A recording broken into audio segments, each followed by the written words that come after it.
Once again, inside the video wall here at the Hodag Country Festival, Old Double M from Hodag Country, 97.3 WHDG, with a young lady that's been here several times before, Ashley McBryde. Welcome back. Thank you. 2018. Yes. You were here. Yes. You played in the afternoon. Yes. 6 years later, you're headlining.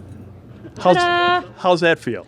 It feels like hard work pays off, and when you keep showing up and things keep getting better, that's how I think things are supposed to be. Mm-hmm. And not everything works that way, it turns out, but this does. True. Yeah. Thoughts about this venue? Obviously, before I say that, we have several questions here that people were asking. We put a little Facebook post together for people asking questions. Perfect. And one of them is your bus running? Our bus is running, because remember last time we couldn't be with you. We're in Michigan, beautiful state, and we go to start the bus and nothing. So we took everything at the time. We weren't in a semi yet. Mm-hmm. We had everything in a trailer. Our tour manager gets a cab, goes and rents a box truck, puts all of our stuff in the box truck, starts driving it. We're trying to put some of us in vans, some of us in planes, trying to get us here. It was a really painful time. It was a very expensive time. Well, if it's any consolation, we did miss you. Thanks, we missed you too. This is one of the best audiences in the entire festival circuit, the entire festival season. I'm always excited. We have two guys in my band tonight that have not gotten to be with us yet at Hodag. Oh. So I'm very excited. Do they need virgin plates? They do need plates. Okay. We need two plates. We'll take care of that for you. Thank you. All righty. Now, questions of the people here. If you could choose anyone, past or present, to do another duet with, who would it be? Patsy Cline.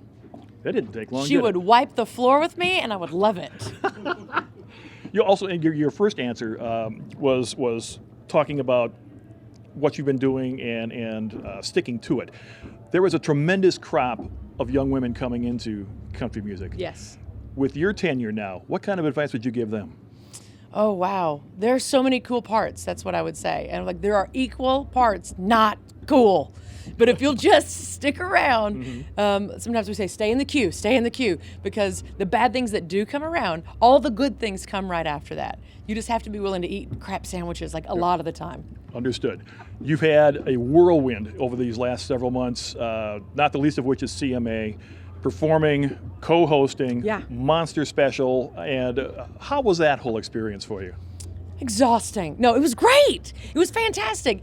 But every day you get to the stadium and then you kind of do like a meeting to get everybody on the same page. And then you're filming stuff the whole rest of the time. And you're trying to watch a performance, but you can't because you're introducing the next performance. And you're walking through the audience and it's me and Jelly and we're changing what the script is doing. And the teleprompter guy has no idea what's happening. It was fun. Excellent. Next question.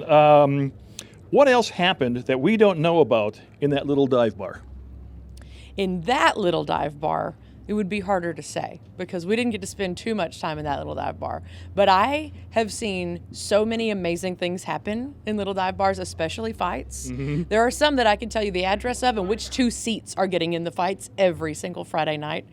There have been, let's see. Oh, one time I saw a dog and it was just walking through the bar and no one was doing anything about it. And finally I was like, does anyone know whose dog this is? This guy walks up.